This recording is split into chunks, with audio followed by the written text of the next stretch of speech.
The country now spends more on interest payments and mobilization costs than it does on social services. So where does all this fresh money come from then?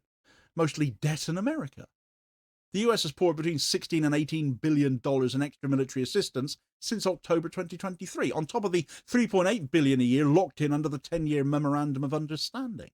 That flow keeps Israel's missile defences stocked, the Iron Dome, David Sling, the Arrow defences in play, and its Air Force flying. But it's not free money.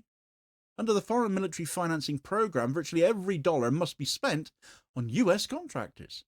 The local spending waiver expired in 2018, so none of that cash can be converted into shekels for Israeli production, Israeli economic interests. So in effect, Washington subsidizes Raytheon and Lockheed Martin, while Israel imports the hardware on credit. It looks like aid, but it's actually dependency, and that dependency shapes everything. Without US supply lines and bond market confidence, the Israeli economy would seize up within months. The shekel only holds because investors still assume Washington will cover any shortfall.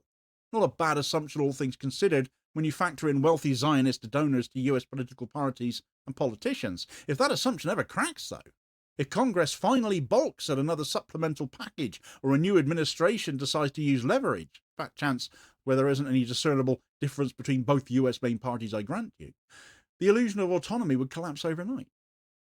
Israel's war machine runs on American liquidity and foreign confidence. Its sovereignty is in effect rented out and not its own, a fake state built more on optics than substance.